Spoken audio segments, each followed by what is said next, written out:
Hello. From the heart of Hollywood, California, you're watching the Farrell Hair Loss Show. My name is Richard Farrell, and for most of my productive years on this planet, I've been involved in the hair replacement business, so I am now a self-proclaimed expert in this field. Self-proclaimed, I said. Okay. To my right is my co-host, Michael Garcia, and you've all seen Michael in varying degrees of hair and hairless. And here he is today, hairless, looking good. Hairless, great to be back, Richard. And Michael's search for his solution to his hair loss situation has made him a self-proclaimed expert as well. That's correct. And to his right, we have a special guest. We have Sylvia Mathis. Sylvia is actress, songwriter, singer, wonderful person, and most of all a hair loss sufferer. And we're going to get into her plight in great detail. So it's very nice to have you, Sylvia. Thank you. Very nice to have you guest today. It is. And actually, just to let you know, you are our first guest. Well, I'm honored. Well, this field is such that there's so much to talk about that we haven't had the time, actually, and we're not into confrontational things. So our purpose here is to get rid of the confusion and finding an answer to your particular hair loss situation, and to discuss the various treatment options that are out there for you. We're here for both men and women, because this is a disease that hits everybody. You'll find no advertisers on the show. We have what we think is unique format. We're never going to send you to any websites. We're not going to be throwing phone numbers at you. And I think it keeps our message pure. We hope to come across as real hair loss advocates, or advocates for hair loss sufferers, I hope.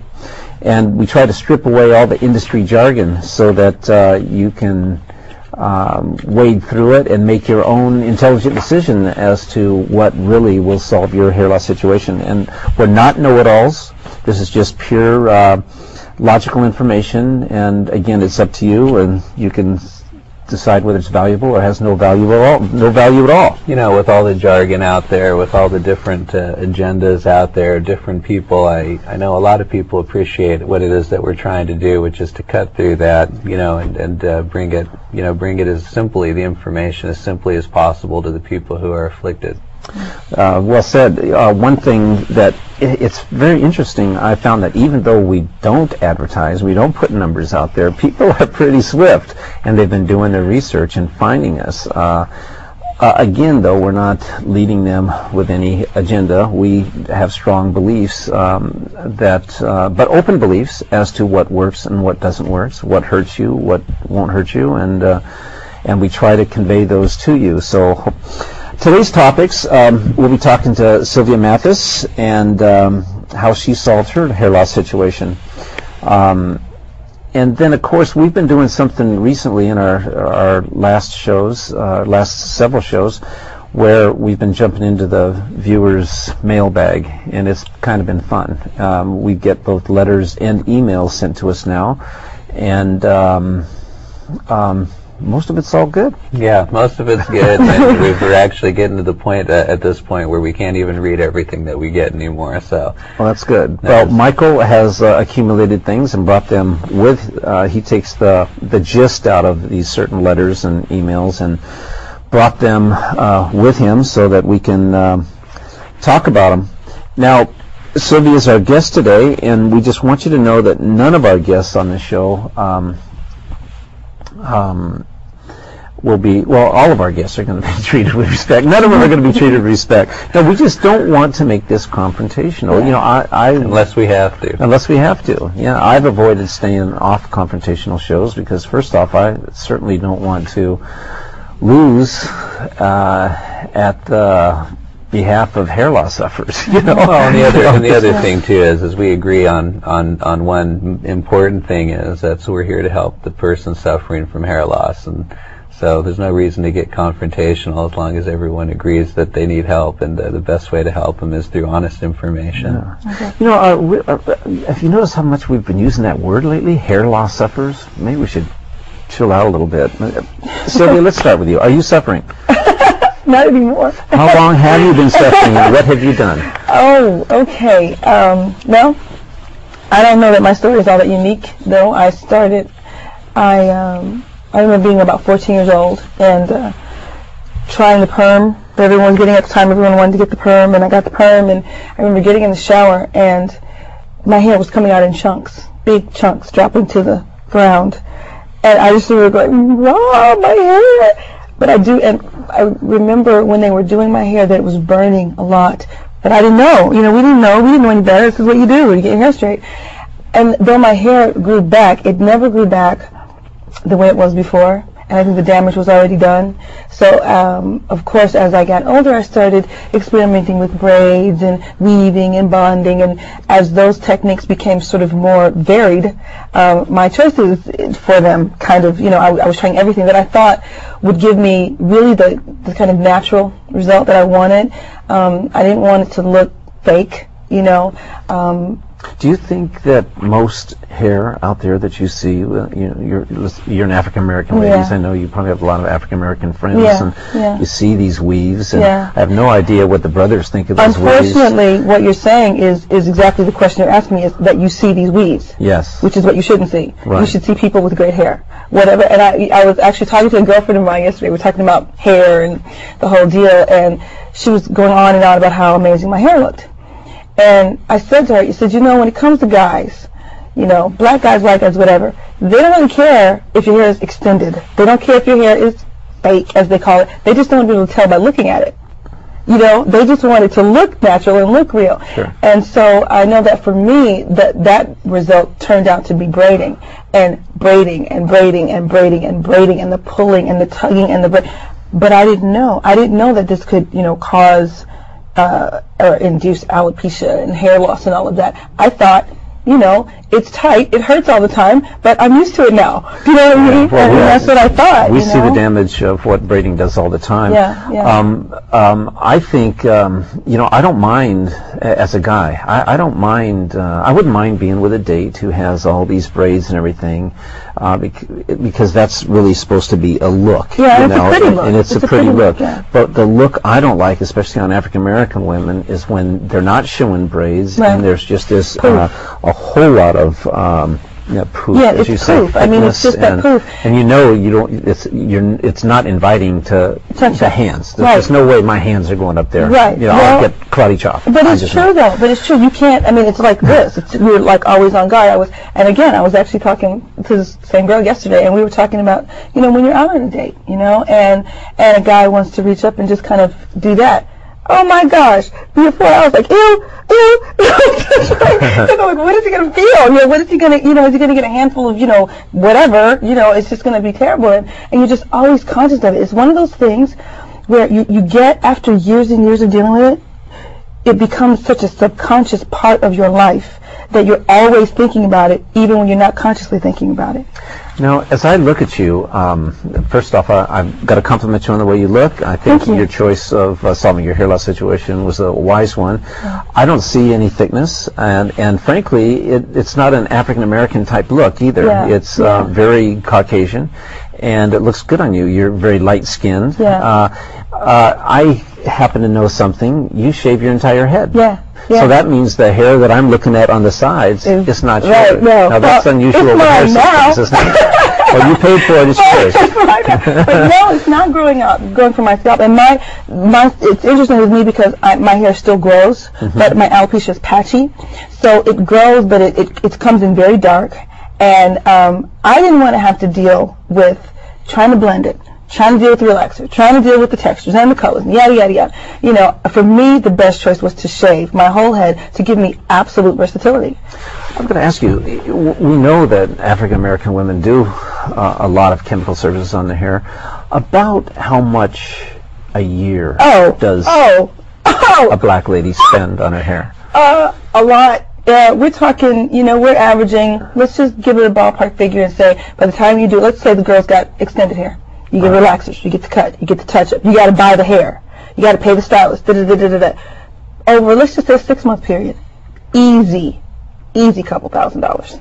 Yeah, I was going to say at least $2,000 a year. Oh no, not a year. That was 6 months. Yeah, I heard that. And we're talking about people who are trying to maintain it, especially someone like me who is, kind of in the public eye and that kind of thing. Maintaining your look is important. And it may be $75 a pop, $100 a pop, $200 a pop. I've paid upwards of $800-900 to get my hair braided before. 22 hours in a chair. Another advantage I think your particular decision has is that you're able to really keep your scalp clean. Oh yeah. And I know that with a lot of braiding techniques, it's not advised you wash. Well, maybe once a week, once every 2 weeks. With braids, it's really not as intense with braids as it is with the bonding techniques or the weaving, because it loosens the base and it just gets really weird and all of that. But I think that for African American people in general, my family is multiracial, so I do have to wash my hair a little bit more often, shampoo it.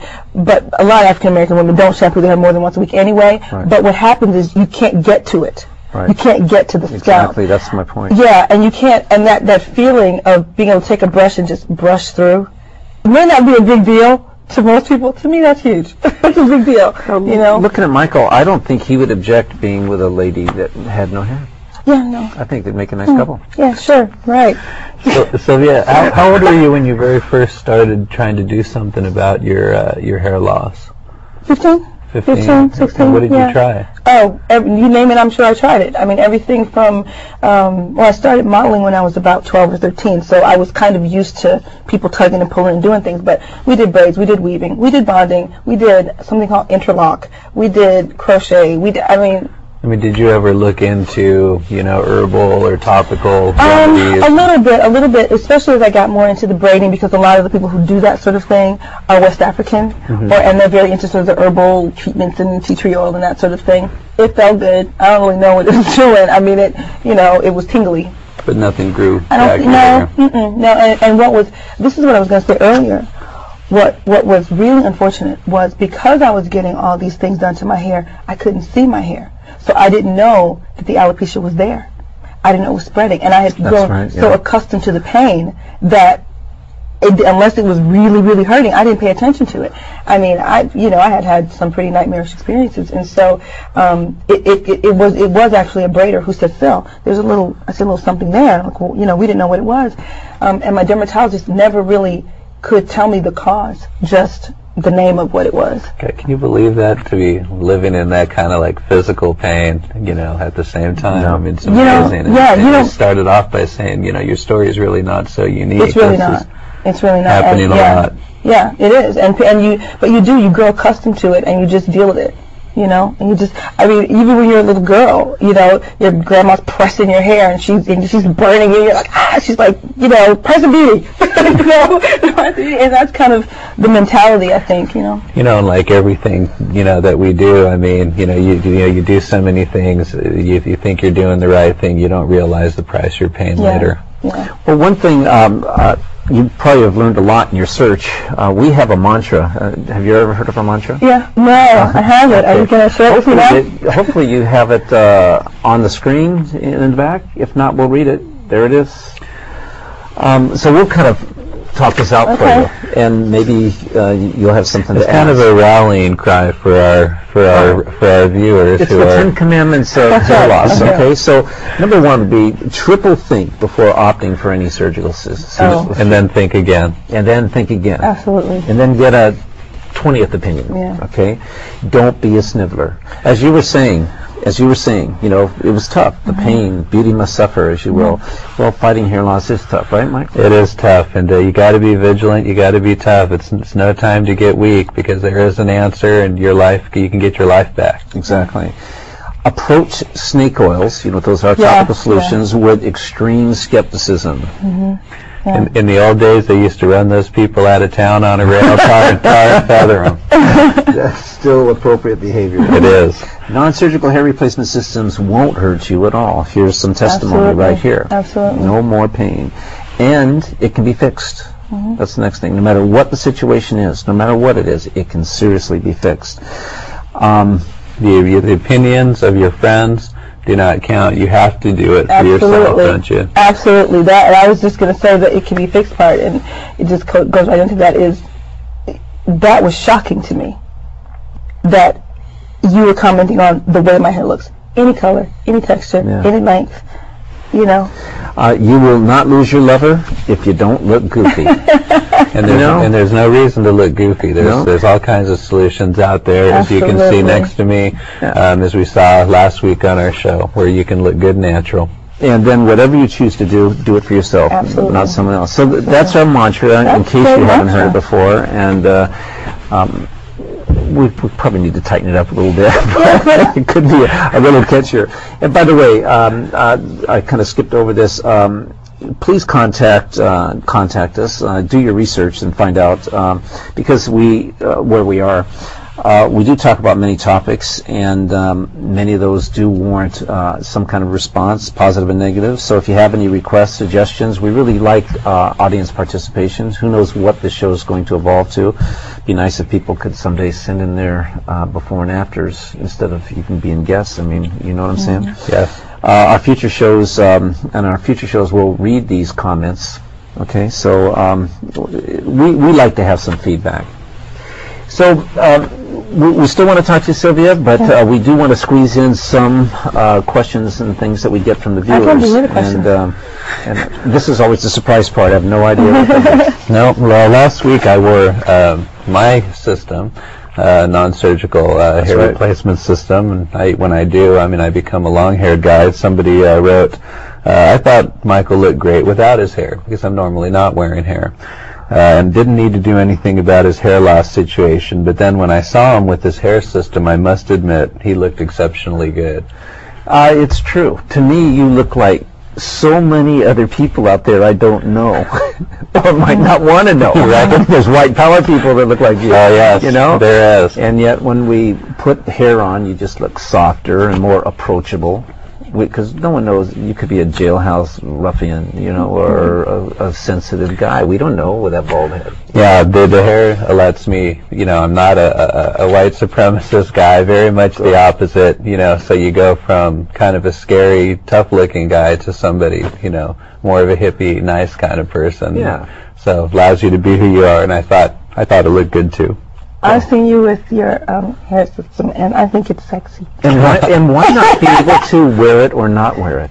I think that's great. Sometimes I wish I didn't have to have this on a nice hot and beachy day. That's right. Let's take it off. There's time. Okay, another one. I am bald and have never considered a hair system until I sat through your last show. Now it is an option that I am considering. Michael looks like my brother. Will he ever walk around without it on? And the answer to that is, I am your brother. And the other thing is that I do walk around it without it on. Well, obviously he hasn't seen many shows because you were on with and without. That's right. Okay. That's right. But yeah, it is like we just covered. I can walk around with these different looks. You aren't necessarily. No, it's not going to happen. No, but that's okay. That's okay. That's fine. It doesn't need to happen. After many years of hair grafts, I give up. My density will never be what I originally expected.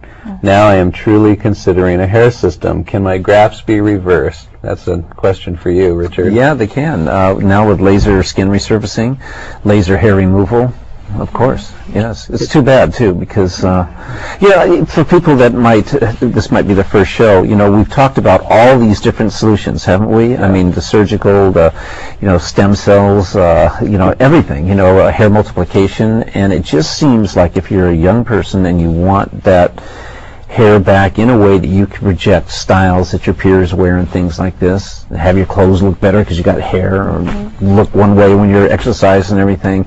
We've kind of put the message out there that, all this stuff really doesn't work except the non-surgical approach. We have to get past that stigma of hair systems coming on and off, yet Michael takes his on and off. But you know what I mean, like falling off in the wind. Yeah. Absolutely. Or looking like a glued-on wig. Right. Or some weirdness like that. Yeah. And you certainly do. Well, it happens, but it doesn't have to happen if you're vigilant. And I like this letter because the realization, my density will never be what I expected. It won't be, with hair transplants and grafts, and that's right. Better you realize that. My next one, my boss wears a hair system. He was referring me to a company he goes to. I'm very nervous about it, but my wife is demanding that I do something. She is sick and tired of hearing me complain about the way I look.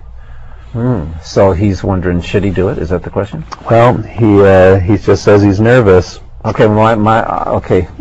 Get rid of the nervousness. If you're sick and if you're sick and tired of complaining every day, obviously it's time to do something. Maybe you're painted into the corner. Just go do something. But what's the worst thing that can happen with the non-surgical hair system?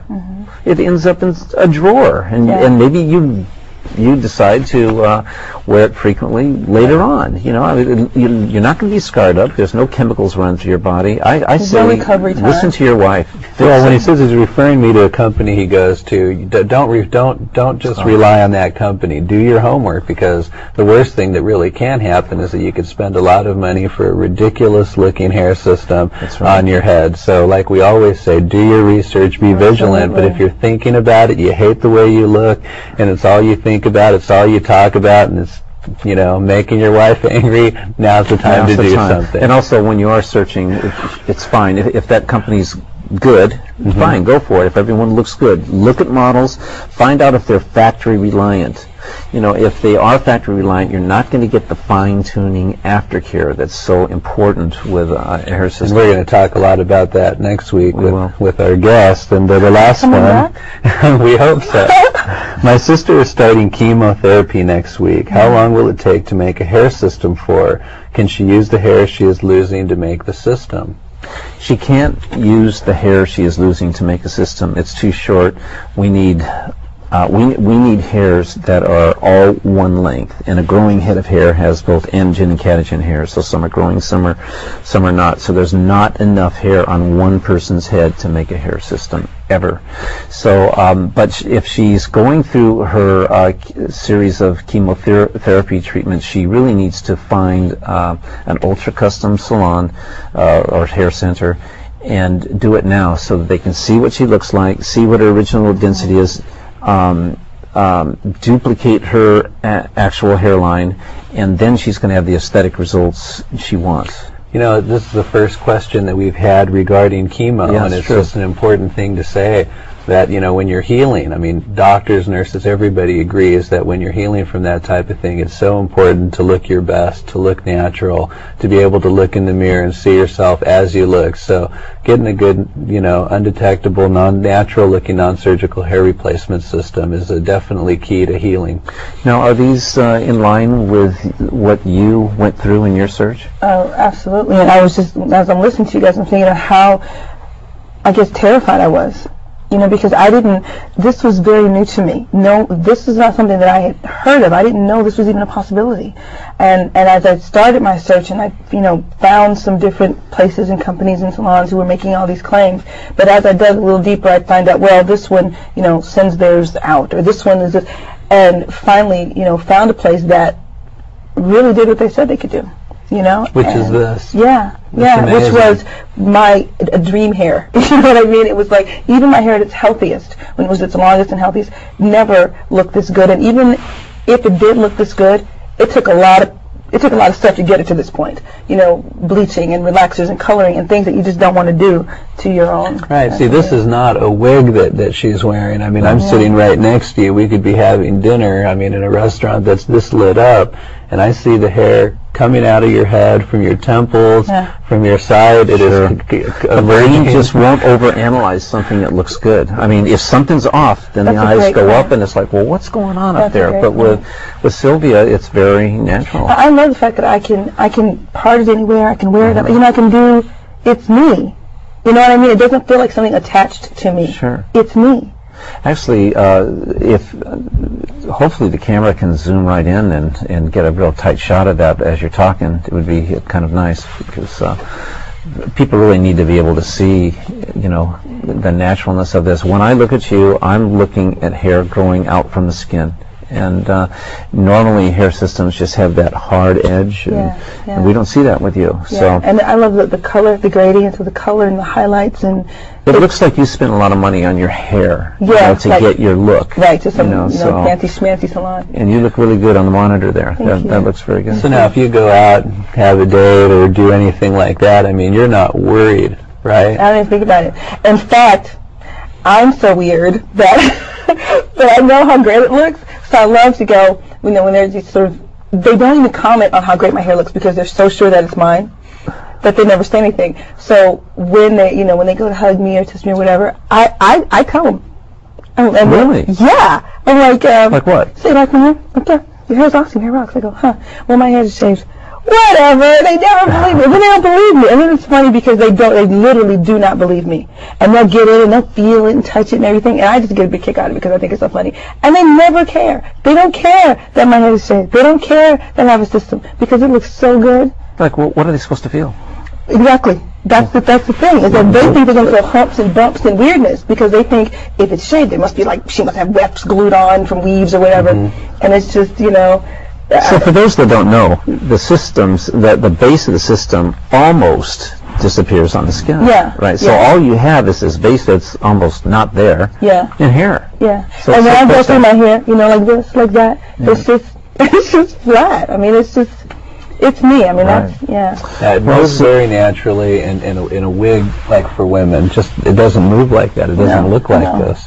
Well, we both want to thank you, Sylvia, for coming in. You know, it is a brave thing to talk about this and admit you're shaved. I mean, all of a sudden, I think you lost half the guys in the audience. Probably not. And actually, as you can see, the time goes fast in these half-hour shows, and we try to throw some other things in. But we want to ask you a favor. Do you think you'll come back for our next show?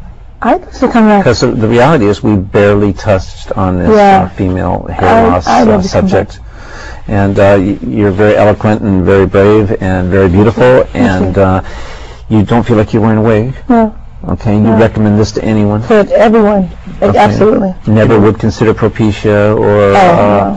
No, you know, because really, once you find the answer, it's the answer. Yes. You know, and for me, this was the answer. And you don't feel limited? Not at all. I guess we'll talk more about that the next time. Well, we can't wait to have you back. Okay. So, what are you working on? Do you have anything going? Actually, I'm working on a little movie. Right now, a little screenplay. But we'll talk about that later. You know, actors are weird. You know, we're all like, ooh, we don't talk about anything. But yeah. Well, we'll talk more about your movie. Okay. Next show. Thank you. Thank you very much. Thank you, Sylvia. Thanks. Welcome.